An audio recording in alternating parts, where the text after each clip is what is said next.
So hello guys, welcome to my channel again. अभी तक हमने काफ़ी सारे सेक्शंस कवर कर लिए हैं थ्रू क्वेश्चन एंड आंसर्स। अब हम आगे आ जाते हैं। Obligations of banking companies, financial institution and intermediaries. ये जो हेडिंग्स आपको दिख रही है ना, ये सारे चैप्टर्स हैं बेयर एक्ट के अंदर। ठीक है, जैसे कि मैं आपको दिखाने चलती हूँ, वैसे मैंने पिछले वीडियो में दिखाया था बट मैं वापस दिखाने चलती हूँ आपको। ये है obligations, where is the chapter of obligation? Here, obligations of banking companies, financial institutions and intermediaries. तो सॉरी, अब इस चैप्टर के अंदर हम देखते हैं रिपोर्टिंग एंटिटीज़ क्या होती है। रिपोर्टिंग एंटिटीज़ का मतलब होता है banking company, financial institution, intermediaries और any person carrying on a designated business और प्रोफेशन। ठीक है, रिपोर्टिंग एंटिटी का मतलब क्या होता है? कोई भी बैंकिंग कंपनी, कोई भी फाइनेंशियल इंस्टीट्यूशन, कोई भी इंटरमीडियरी या फिर कोई भी पर्सन जो कि क्या कैरी ऑन कर रहा है, डेजिग्नेटेड बिजनेस या प्रोफेशन। ठीक है, कोई भी बिजनेस या प्रोफेशन कैरी ऑन कर रहा है, ऐसा इंसान को क्या बोलते हैं? हम रिपोर्टिंग एंटिटी कहते हैं। ठीक है, 2+1 WA who are covered within the expression person carrying on designated business और प्रोफेशन। अब हम देखो, सोचने वाली बात क्या है कि person carrying on designated business और प्रोफेशन में आता कौन कौन है। रिपोर्टिंग एंटिटी में डेफिनेशन तो दे दी कि बैंकिंग, फाइनेंशियल कंपनी, इंटरमीडियरी या फिर कोई भी person carrying on designated business और प्रोफेशन। ठीक है, अब आते हैं who are covered with the expression person carrying on designated business और profession. Person carrying on designated business और profession means a person carrying on activities for playing games of chance or cash or for cash or kind, or and includes such activities associated with casino. Person carrying designated business or profession means किसको है? Banking company, financial institution, intermediaries और person carrying designated business. Designated business के अंदर क्या क्या आ रहा है? कोई भी ऐसी कंपनी है जो कि गेम ऑफ चांस पे चल रहा है। ठीक है, स्किल पे नहीं, गेम ऑफ चांस पे चल रहा है। ठीक है, वो सारी कंपनी रजिस्ट्रार और sub registrar appointed under section 6 of registration act 1908 as may be notified by central government. Real estate agent as may be notified by central government. Dealer in precious metal, precious stone, other high value goods as may be notified by the central government. Person engaged in safekeeping and administration of cash and liquid securities on behalf of other persons as may be notified by central government. Person carrying on such other activities as the central government may by notification so designate from time to time. तो क्या बोलना चाह रहा है ये? कोई भी person जो कि कसिनो वगैरह की एक्टिविटीज़ में है, ठीक है, ऐसे गेम वगैरह कैरी आउट कर रहा है जो कि कैश और काइंड के अंदर गेम ऑफ चांस हो, मतलब कैश और काइंड के अंदर पैसा आता हो जिसमें, और गेम ऑफ चांसेस हो। ठीक है, कोई भी रजिस्ट्रार, सब रजिस्ट्रार जो कि अपॉइंट हुआ है सेक्शन 6 ऑफ रजिस्ट्रेशन एक्ट, वो है क्या? पर्सन कैरिंग डेजिग्नेटेड बिजनेस के अंदर आ रहा है।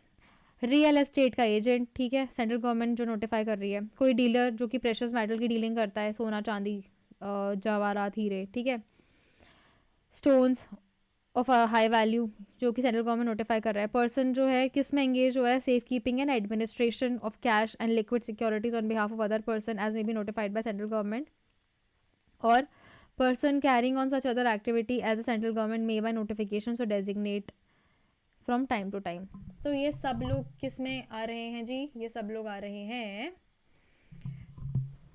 Designated person carrying out designated business और प्रोफेशन। ठीक है, तो सोना, देखो बेसिक चीज़ें, आंखें बंद करो, याद करो, सिंपल कि यार कोई कसिनो वसीनो चला रहा है उसको, ठीक है, कोई प्रॉपर्टी बेच रहा है उसको, कोई सोना चांदी बेच रहा है वो इंसान, कोई भी इंसान जिसको गवर्नमेंट ने डेजिग्नेट किया रजिस्ट्रेशन एक्ट में क्या होता है? प्रॉपर्टी रजिस्टर होती है, वो है। ठीक है, फिर क्या हुआ? कोई पर्सन जो एक्टिविटी कैरी आउट कर रहा है जो कि गवर्नमेंट ने बोली है इस टाइप की एक्टिविटीज़ के अंदर आता है वो इंसान, ये सब लोग आ जाते हैं। ठीक है, किस में? सेक्शन 1, सेक्शन 2+1 SA के अंदर। अब आगे आता है what are the obligations of reporting entity. ठीक है, PMLA के अंदर रिपोर्टिंग एंटिटी की ऑब्लिगेशंस क्या है? Every reporting entity have to maintain a record of all transaction covered as per the nature and value of which may be prescribed in such manner as to enable it to reconstruct individual transaction. तो क्या बोलना चाह रहा है? क्या obligation होती है reporting entity की? ठीक है, Every reporting entity have to maintain a record of all transaction covered as per the nature and value of which may be prescribed in such manner as to enable it to reconstruct individual transaction. क्या क्या obligation है reporting entity की जी? हर reporting entity को maintain करना पड़ता है record of what, of all transaction covered as per the nature and value of which may be prescribed in such manner as to enable it to reconstruct individual transaction. ठीक है, obligations है, record maintain करो जी सारे transaction का जो जो हुआ है, ठीक है, नेचर क्या है उसका, वैल्यू क्या है, ठीक है, किस टाइप से एनेबल किया है, वो सब. They shall furnish the director financial FIU is financial intelligence unit within such time as may be prescribed information relating to such transaction, whether attempted or executed, the nature and value of which may be prescribed. They shall verify the identity of its client in such manner and subject to such conditions as may be prescribed. तो ये सब लोग कौन कौन है, क्या obligations है reporting entity की, ठीक है. So they shall verify the identity of its client in such manner and subject to such or condition as may be prescribed. They shall identify the beneficial owner, if any, of such of its client as may be prescribed. They shall maintain record of documents evidencing identity of its client and beneficial owner, as well as account files and business correspondence relating to its client for a period of 5 years in the case of records. ठीक है, obligations जो है आपको दिख रही है. सबसे पहली ऑब्लिगेशन क्या है, रिपोर्ट ट्रांजैक्शन मेंटेन करना. क्या क्या करना है, फर्निश FIU को, ये डायरेक्टर को, इस जो भी टाइम पीरियड प्रिस्क्राइब्ड है कि क्या क्या ट्रांजैक्शन है, ठीक है, वो अटेम्प्ट हुए हैं या एग्जीक्यूट हो गए हैं, क्या नेचर है, क्या वैल्यू है. उनको वेरीफाई करना है क्या क्लाइंट की आइडेंटिटी, ठीक है, जैसे जो भी टर्म्स एंड कंडीशंस दी हुई है वो. उनको आइडेंटिफाई क्या करना है, बेनिफिशियल ओनर, किसको फ़ायदा मिल रहा है इस चीज़ से, ठीक है. उनको क्या करना है, मेंटेन करना है रिकॉर्ड, किस चीज़ का, डॉक्यूमेंट का, ठीक है, आइडेंटिटीज ऑफ क्लाइंट का, ठीक है, बेनिफिशियल ओनर का, अकाउंट का, ठीक है, बिजनेस कॉरेस्पॉन्डेंस जो भी हुई है, जो भी उनके बीच में वार्तालाप हुई है बिजनेस से रिलेटेड या जो भी है, ठीक है, for period of 5 years in case of records and information relating to transaction. They shall maintain the same for period of 5 years after the business relationship between a client and the reporting entity has ended or account has been closed, whichever is later. तो क्या बोल रहा है, इनको क्या करना है, they shall maintain the same for a period of 5 years. कितना इनको मेंटेन करना है, for period of 5 years after business relationship between a client and reporting entity has ended. 5 साल का टाइम पीरियड है जी आपके पास, 5 साल का है, 5 साल तक आपको ये सब चीज़ें ना संभाल के रखनी है, ठीक है. जो भी रिलेशनशिप ख़त्म होने के बाद, ठीक है, और account has been close, account close हो गया, रिलेशनशिप खत्म हो गया क्लाइंट और एंटिटी के बीच में जो भी है, बट 5 years का जो टेन्योर है, बेसिकली कहना क्या चाह रहे हैं, 5 साल तक आपके जो रिकॉर्ड्स है उनके पास रहेंगे, उसके बाद डिलीट कर देंगे अगर आपने कोई बदमाशी नहीं करी है बशर्ते, ठीक है. सेक्शन 12 की बात आ रही है. सेक्शन 12 में सारी बातें चल रही हैं. मैं अब आपको सेक्शन 12 दिखा के लाऊँ, चलो. Reporting entity to maintain records, ठीक है. तो हम आओ तुम्हें चांद पे ले जाए करते हैं. आओ तुम्हें चांद पे, कौन से चांद पे जा रहे हैं हम, सेक्शन 12 के चांद पे जा रहे हैं, ठीक है. सेक्शन 12 का चांद यही सारी बातें बोल रहा है जो अभी हम पढ़ कर आए हैं कि भाई फर्निश करना है जिस टाइम पे दिया है, रिकॉर्ड मेंटेन करने हैं, इंफॉर्मेशन मेंटेन करनी है, वेरीफाई करनी है, 5 years तक रहेगा, ठीक है. Records referred shall be maintain for a period of 5 years. Business relationship and हुई है या फिर अकाउंट बंद हुआ है, जो भी बाद में होगा, सेंट्रल गवर्नमेंट में by notification exempt any reporting entity और class of reporting entities from any obligation with this act, ठीक है. फिर हम आगे आ जाते हैं access to information. The director may call for any reporting entity any of the records referred to in okay 12A में एक्सेस टू इन्फॉर्मेशन की बात कर रहे हैं, चलो ठीक है, हम बाद में करेंगे जो भी सेक्शन है. हाँ, so what are the monetary penalties that can be impose on reporting entity for non maintenance. भाई देखो होता क्या है, पहले आपको एक रिस्पॉन्सिबिलिटी दी जाती है घर में, है ना, एग्जाम्पल है, उस रिस्पॉन्सिबिलिटी को आप पूरा करते हो, शाबाशी मिलती है. वही रिस्पॉन्सिबिलिटी अगर आप पूरी नहीं करते तो क्या मिलता है भाई, डांट मिलती है. घर में पेनल्टी नहीं ले सकते तो डांट मिलती है. अब इनको भी डांट ही मिलती है उसमें में. मॉनेटरी पेनल्टीज क्या है, जो रिपोर्टिंग एंटिटी है उसको बोला है कि भाई चलो मेंटेन करो, ठीक है, पर वो मेंटेन नहीं कर पाए तो पैसे देने पड़ेंगे. Monetary penalties can be imposed on defaulting reporting entities और its designated directors on the board on the board or any of its employee, which shall not be less than 10,000 rupees, which that may extend to 1 lakh rupees for each failure. एक एक गलती का हिसाब लेगा ठाकुर. मतलब भाई, एक गलती हुई, क्या हुआ? पेनल्टी लगी. दूसरी गलती हुई, पेनल्टी लगी. इस गलती की 10,000 पेनल्टी. थोड़ी छोटी गलती थी ना. इस गलती की भाई 1 लाख पेनल्टी ले लिया आपने. जितनी गलती करोगे उतनी पेनल्टी लूँगा. कोई एग्जाम्पशन नहीं है भैया. बोलना क्या चाह रहा है? मैंने रिस्पॉन्सिबिलिटी दी, पूरी करनी चाहिए थी. मैंने कहा था दूध बंद कर देना उबलने से पहले, तुमने बंद नहीं किया, मम्मी से डांट पड़ेगी ना. यहाँ की मम्मी क्या है? यहाँ की मम्मी वही है जो हमारे यहाँ पेनल्टी लगा दे रही है सब पे. ठीक है, अब हम आगे चलते हैं. What is the appellate authority against the order pass by director. अब डायरेक्टर जी ने ऑर्डर पास कर दिया FIU के, तो अपीलेट अथॉरिटी कौन हुई जी? देखिए यहाँ पे अपीलेट अथॉरिटी का any reporting entity. Reporting entity जो है उसकी वो अग्रीव पार्टी है यहाँ पे. Aggrieve by any order of director made under subsection 2 में prefer appeal to appellate tribunal. तो इसके पिताजी भी कौन है? Appellate tribunal. ये भी वहीं जा रहा है शिकायत लेगी कि मम्मी ने मारा, दूध बंद नहीं किया मैंने इसलिए. मतलब मम्मी ने मारा कि मैंने इन्फॉर्मेशन नहीं रखी. 5 साल तक कहा था मम्मी ने इन्फॉर्मेशन रखने के लिए, तुम माने नहीं तो चलो भाई सेक्शन 26 के अंदर हरजाना भरो. नहीं, हरजाना भरना तो 13 के अंदर था. सेक्शन 26 के अंदर तुम गए पापा के पास शिकायत करने की, बाबा देखो मम्मी बहुत मारती है, मैं तो इतनी गलती करता भी नहीं हूँ, मम्मी बहुत मारती है. नहीं, मम्मी गलत बात पे नहीं मारती, मम्मी सही बातें मारी है. ठीक है, अब आगे आ गए हम स्पेशल कोर्ट्स पे. उससे पहले हम चलेंगे सेक्शन हमारे इस चैप्टर पे और हम देखेंगे कि रिपोर्टिंग एंटिटी को रिकॉर्ड मेंटेन करने हैं. Access to information. Director call for any reporting entity for records. Reporting entity को डायरेक्टर बुला सकता है. डायरेक्टर, फिर हम थोड़ा इसको कवर कर लेते हैं ना, मतलब उससे पहले डायरेक्टर में कॉल एवरी रिपोर्टिंग एंटिटी शैल फर्निश, जो भी इंफॉर्मेशन मांगी है उन्होंने.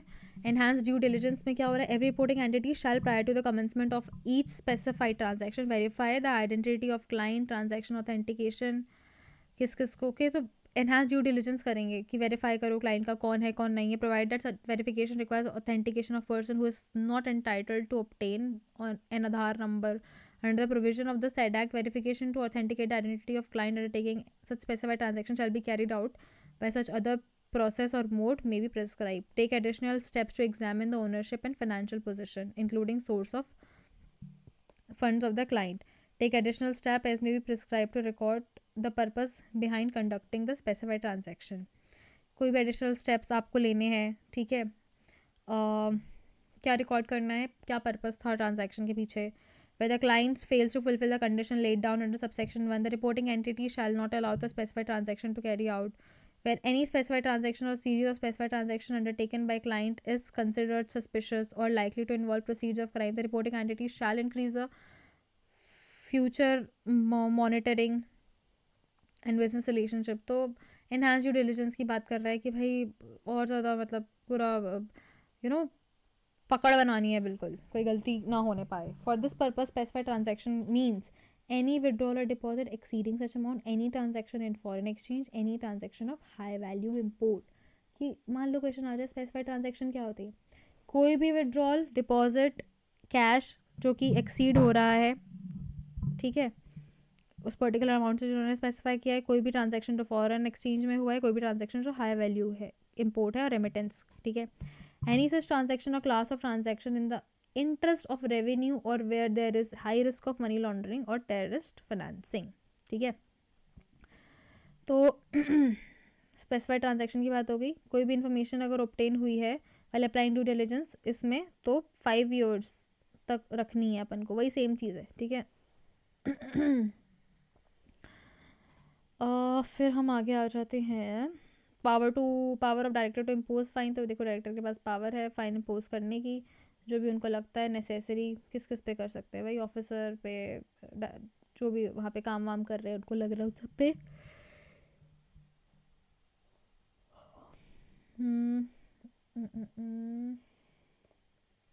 ठीक है, अब देखो इसमें ना थोड़ा सा कॉन्सेप्चुअल चीज़ें कम हैं, थोड़ी फैक्चुअल चीज़ें भी नहीं हैं, सब बेसिक इन्फॉर्मेशन। क्या क्या उसके पास पावर है, तो क्या क्या क्या ऑर्डर दे सकता है? Director in course of inquiry finds reporting entity और designated director has failed to comply, issue warning in writing, direct such reporting entity designated director board or employee to comply, direct reporting entity or designated authority to send reports at such interval as may be prescribed, ठीक है, by an order impose monetary penalty on such report entity or designated director or order or any of its employee who shall not be less than 10,000 rupees but may extend to 1 lakh rupees। तो वही चीज़ है, हमने देख लिया है 10,000 1 लाख वाला, ठीक है। जो गड़बड़ हम करेंगे उसकी। Director shall forward copy of order to every banking company, financial institution, intermediate person who is a party of proceeding under that subsection. तो जिसने गड़बड़ करी है सबको बुलाएगा डायरेक्टर, तो ठीक है, सबकी बैंड बचेगी यहाँ पे, केक कटेगा, सब में बटेगा, ठीक है। कोई civil criminal proceeding against reporting candidate, okay, no civil और criminal proceedings against reporting entity, its director and employees in certain cases. तो save as otherwise, section 13, reporting entity, its director and employee shall not be liable for any civil or criminal proceedings against them furnishing information, ठीक है। तो उन पे नई civil criminal होगी अगर information furnish करते हैं अंडर सब क्लॉज सेक्शन 12 के सब क्लॉज 1B में, ठीक है।